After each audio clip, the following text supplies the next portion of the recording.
एक बार इन्होंने बंगाल को बांट दिया, फिर बंगाल में आग लगेगी, उसको कोई नहीं रोक सकता है। और ऐसी आग लगेगी कि बंगाल में उसको पहले किसी ने नहीं देखा हो। यहां तो आपको काम नहीं मिलता, ना मोदी जी देते हैं ना ममता जी देती हैं, और जो थोड़ा सा मिलता है उसके लिए आपको पहले पैसा देना पड़ता है। Cut money. कोरोना आता है, कहते भैया थाली बजाओ। मतलब पता नहीं, बात समझ नहीं आती आज तक। थाली बजाओ, घंटी बजाओ, मोबाइल फोन की लाइट ऑन कर दो, कोरोना भाग जाएगा। हिंदुस्तान के प्रधानमंत्री हैं नरेंद्र मोदी जी ने कांग्रेस मुक्त भारत की बात की थी। नरेंद्र मोदी जी ने टीएमसी मुक्त भारत की बात कभी नहीं की है। टीएमसी उनके लिए ठीक है।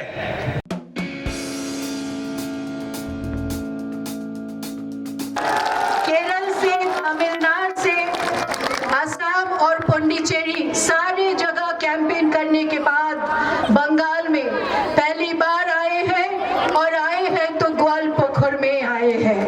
इसलिए आप लोग इनको स्वागत तो जरूर कीजिएगा, लेकिन साथ के साथ इनको मर्यादा भी रखिएगा, हाथ छाप पर उनको जिताकर। राहुल गांधी जी।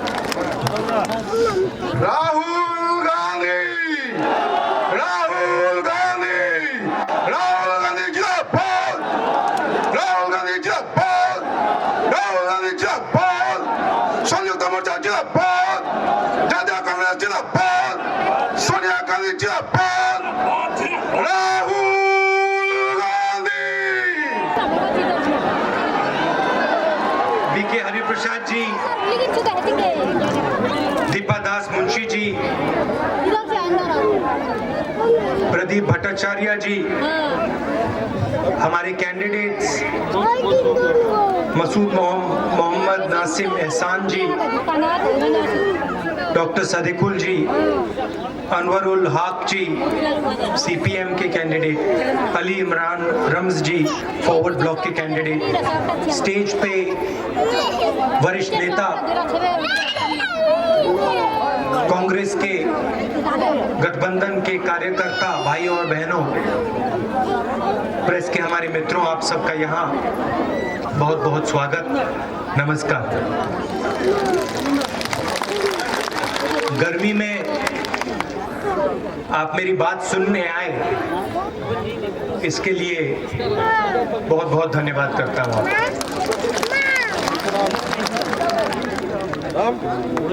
असेंबली के चुनाव चल रहे हैं,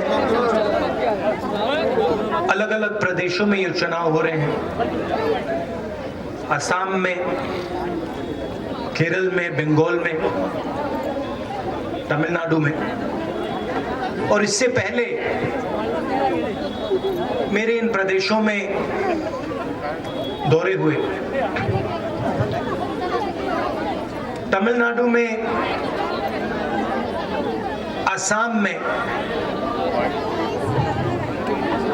जब मैंने इन लोगों से पूछा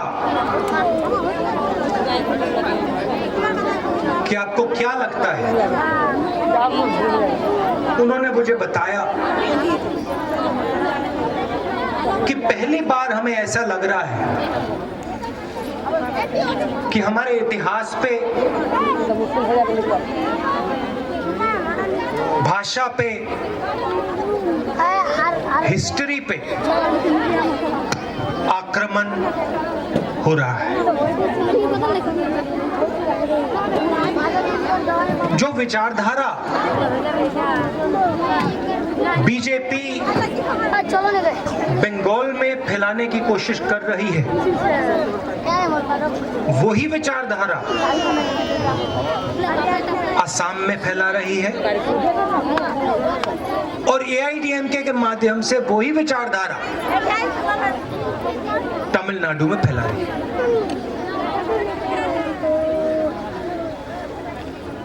नफरत और हिंसा, इनके पास और कुछ है ही नहीं। ये बंगाल को बांटना चाहते हैं, तोड़ना चाहते हैं और बंगालियों के बीच में जो भाईचारा है उसको खत्म करना चाहते हैं। यही असम में कर रहे हैं, यही तमिलनाडु में कर रहे हैं और इसका नतीजा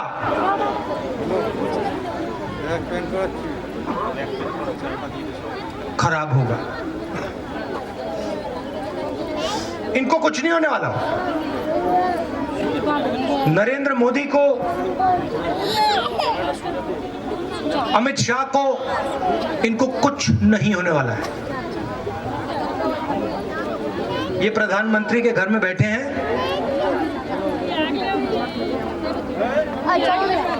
इनके पूरे बॉडीगार्ड्स हैं, इनकी पूरी रक्षा होती है, इनको कुछ नहीं होने वाला। आग लगेगी तो यहां लगेगी। नरेंद्र मोदी नहीं चलेगा,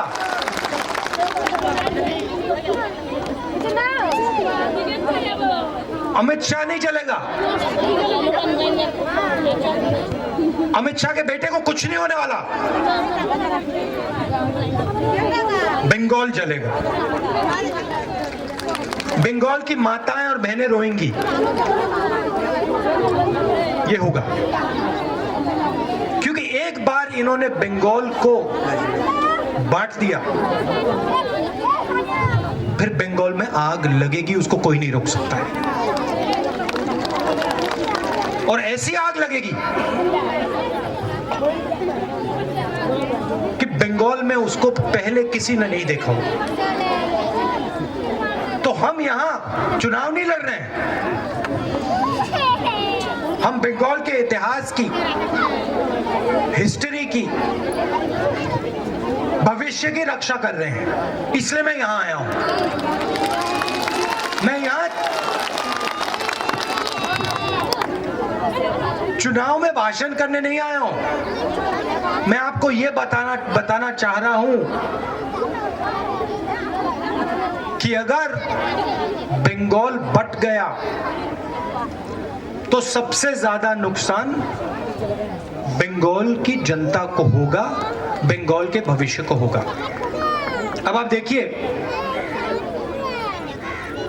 बीजेपी ने उत्तर प्रदेश में आग लगाई, उसके बल पर वो चुनाव जीते। हुआ ये, आग लगाई, चुनाव जीते। और उसके बाद क्या हुआ, आज जाइए उत्तर प्रदेश, जाइए देखिए, मजा देखिए वहां पे।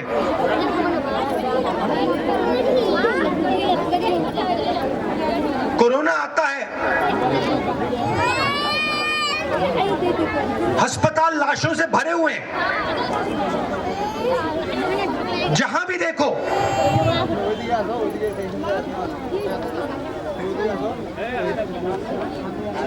लोग कोरोना से मर रहे हैं। चीफ मिनिस्टर कोई समझ नहीं,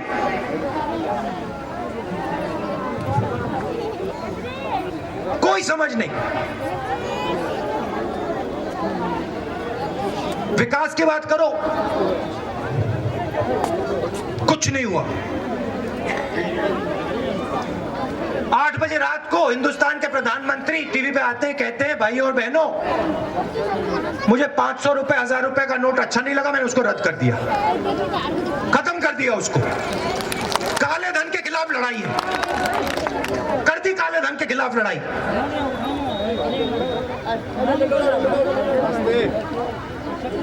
लाखों लोग बर्बाद हो गए।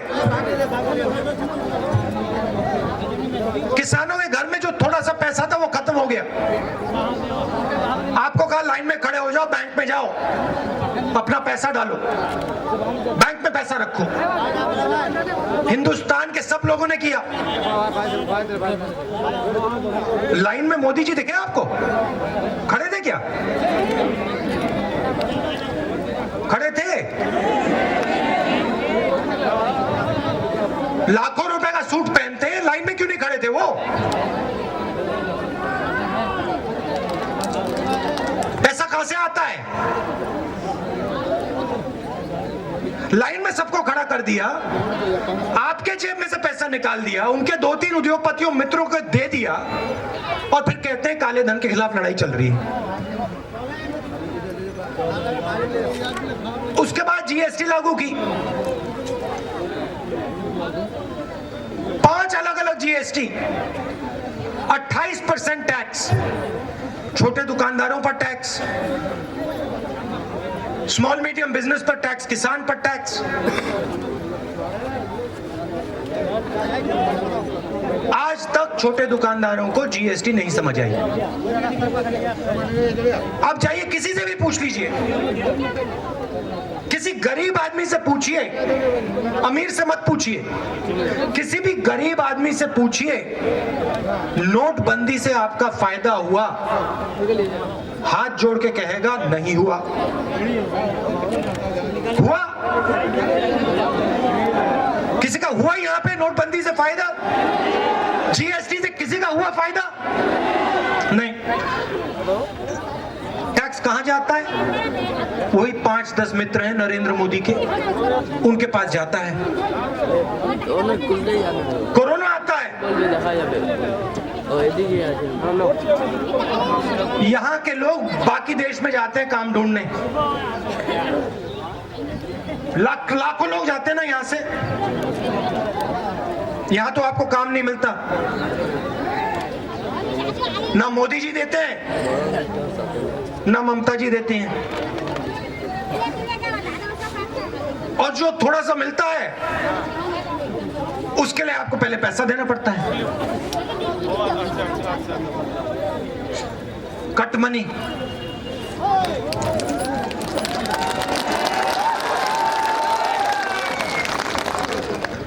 पहला प्रदेश है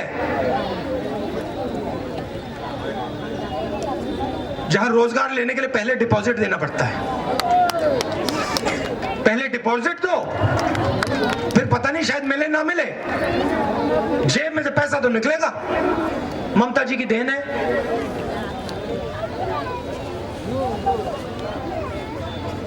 कहती है चुनाव के समय खेल होंगे।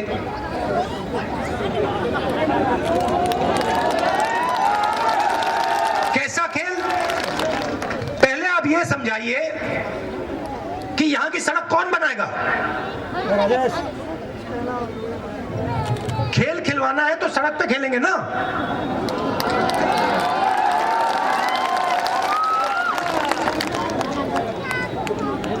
यहां कॉलेज यूनिवर्सिटी कौन लगाएगा?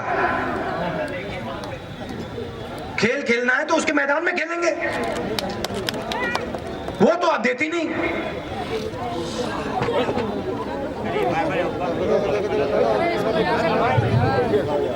तो ड्रामा चल रहा है। एक तरफ नरेंद्र मोदी जी कहते हैं कोरोना आता है, कहते हैं भैया थाली बजाओ। मतलब पता नहीं, बात समझ नहीं आती आज तक। थाली बजाओ, घंटी बजाओ, मोबाइल फोन की लाइट ऑन कर दो, कोरोना भाग जाएगा। हिंदुस्तान के प्रधानमंत्री हैं।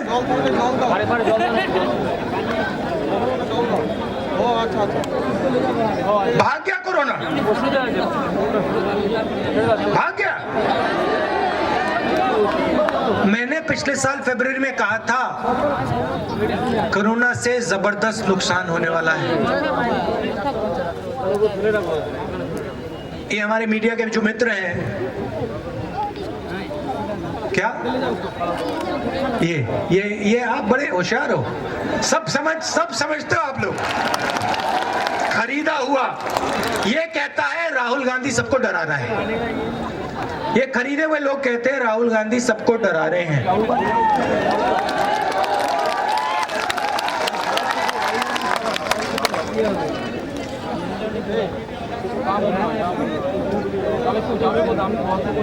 और देखो क्या नुकसान हुआ।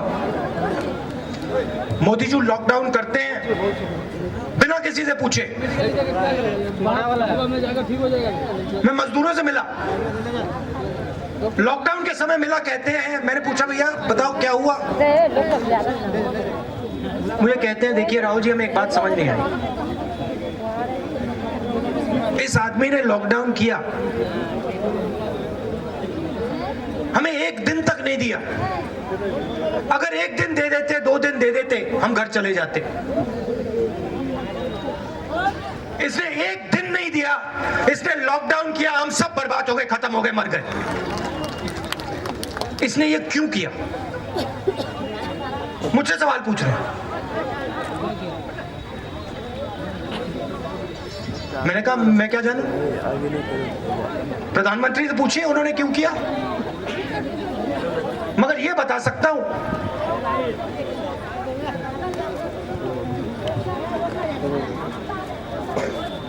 जिसमें अपने दिल में आपके लिए इतनी भी जगह होगी, वो ऐसा काम कभी नहीं कर सकता है। वो मर जाएगा मगर ऐसा काम नहीं करेगा। और जब मजदूर हाथ जोड़ के कहते हैं भैया हमें बस का टिकट दिलवा दो, ट्रेन का टिकट दिलवा दो, वापस घर जाना चाहते हैं, बंगाल जाना चाहते हैं, तो सोनार बंगला वाला आदमी कहता है नहीं हम तुम्हें नहीं देंगे, 1 रुपया नहीं देंगे, मर जाओ।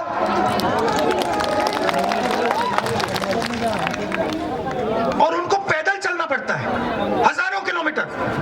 कोई भूखा मर रहा है, कोई कोरोना से मर रहा है, कोई फर्क नहीं। और उसी समय नरेंद्र मोदी लाखों करोड़ रुपए अपने 5-10 बिजनेस वाले मित्रों का टैक्स माफ करते हैं। कहते हैं अर्थव्यवस्था चालू करनी है।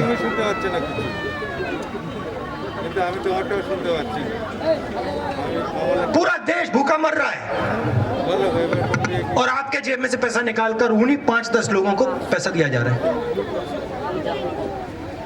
और अब ये नए 3 कानून लाए किसानों के खिलाफ। यहां आपने मुझे बताया कि यहां तो मंडी नहीं है, किसान मंडी नहीं है, मगर बाकी देश में जो मंडियां हैं उनको बंद करने मोदी जी। ऐसा कानून लाए हैं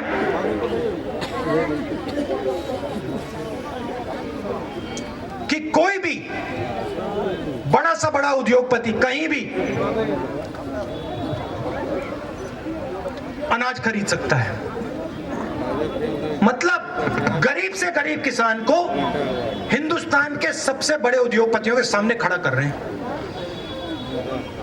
और फिर कानून में लिखा है कि अगर किसान सही दाम मांगे तो किसान कोर्ट में नहीं जा सकता।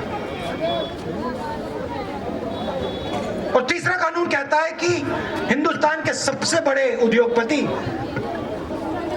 जितनी भी जमाखोरी करना चाहते कर सकते हैं। तो पहले छोटे बिजनेस वालों को मारा, दुकानदारों को मारा, अब किसान को मार रहे हैं। और जो किसानों का है वो छीन रहे हैं। और फिर बंगाल में आते हैं, कहते हैं भैया सोनार बांग्ला बनाएंगे, चमकता हुआ बंगाल।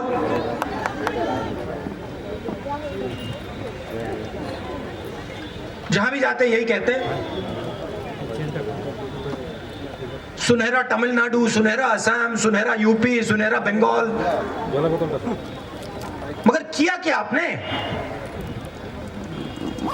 कितने युवाओं को आपने रोजगार दिया? हिंदुस्तान की अर्थव्यवस्था को आपने खत्म कर दिया, नष्ट कर दिया। बाकी बाकी दुनिया पहले देखती थी, कहती थी देखो हिंदुस्तान कितनी तेजी से आगे बढ़ रहा है, आज मजाक उड़ाते हैं। मेरे पास लोग आते हैं, विदेश से लोग आते हैं, मुझसे सवाल पूछते हैं। पहले पूछते थे भैया एक बात बताओ, ये जो आपका देश है, अलग अलग भाषाएं इसमें, अलग अलग धर्म है, अलग अलग प्रदेश हैं, ये सब एक साथ मिलके कैसे रहते हैं? इतना भाईचारा कैसे हिंदुस्तान में? ये सवाल मुझसे पूछते थे। यूएस के सेनेटर आते थे, इंग्लैंड के मंत्री आते थे, ये सवाल पूछते थे। आज आते कहते भैया एक बात समझाइए, हिंदुस्तान में क्या हो गया? हिंदुस्तान में इतनी नफरत कैसे फैल गई? हिंदुस्तान में इतना गुस्सा क्यों है?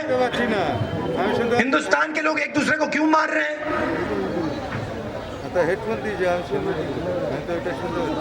ये है नरेंद्र मोदी जी, आरएसएस की देन। ये इनका काम है और इसका लक्ष्य एक है, आपको लड़ा दो और फिर जो आप सवाल पूछते हो अस्पताल के, कॉलेज के, रोजगार के, आप पूछना बंद कर दोगे और जो आपका ये उठा के ले जाएंगे। अब ममता जी को आपने जिम्मेदारी दी, आपने कहा कि ममता जी आप बंगाल को चलाइए। आपको लगता है कि ममता जी ने काम किया आपके लिए? कोई कह सकता है यहाँ पे हाँ ममता जी ने मेरे लिए काम किया, कुछ करके दिखाया? यहाँ पे ममता जी ने रोजगार दिया आपको, कॉलेज लगवाया, सड़क बनवाई, तो फिर क्या मतलब है?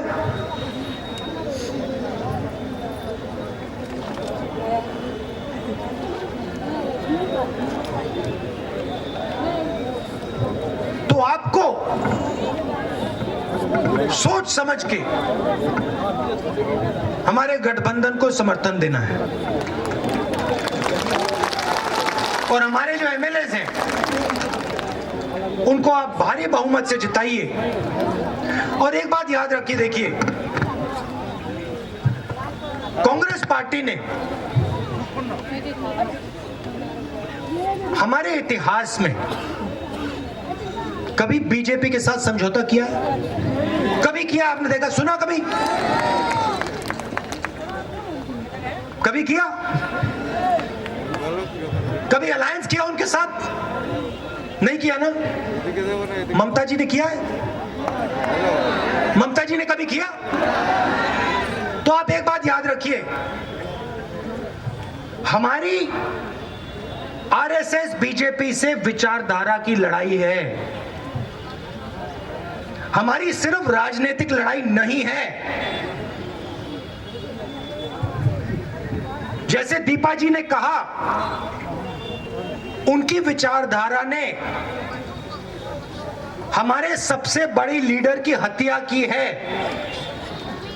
हमारे गुरु की हत्या की है, गांधी जी की हत्या की है। उस विचारधारा के खिलाफ हम खड़े रहेंगे, हम पीछे कभी नहीं हटेंगे, हम मर जाएंगे मगर नहीं हटने वाले। ममता जी की राजनीतिक लड़ाई है, अलग बात है। हमारी राजनीतिक लड़ाई है मगर हमारी विचारधारा की लड़ाई है। हम उनके साथ मर जाएंगे मगर नहीं खड़े होंगे और वो इस बात को समझते हैं। इसीलिए नरेंद्र मोदी जी ने कांग्रेस मुक्त भारत की बात की थी। नरेंद्र मोदी जी ने टीएमसी मुक्त भारत की बात कभी नहीं की है। टीएमसी उनके लिए ठीक है, उनकी लड़ाई कांग्रेस पार्टी के साथ है, कांग्रेस पार्टी की विचारधारा के साथ है और वो जानते हैं कि राहुल गांधी कभी पीछे नहीं हटने वाला है। और वो ये भी जानते हैं कि राहुल गांधी उनसे नहीं डरता है, उल्टा वो राहुल गांधी से डरते हैं। तो आपको ये बात समझनी पड़ेगी कि ये बंगाल के भविष्य की लड़ाई है, ये राजनीतिक लड़ाई है, मगर ये विचारधारा की लड़ाई है।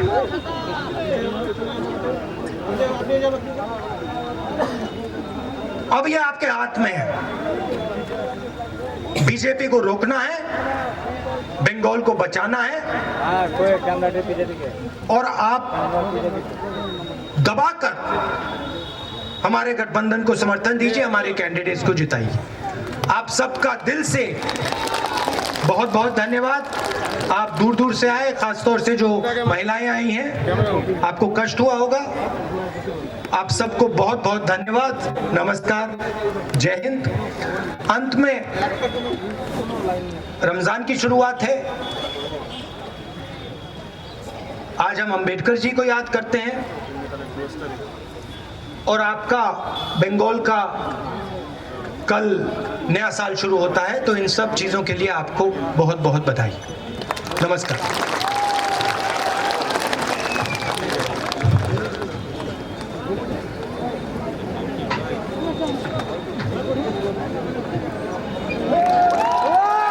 बहुत बहुत धन्यवाद। आज मीटिंग की सभा यही खत्म की जाती है। आप लोगों को फिर से बहुत बहुत धन्यवाद।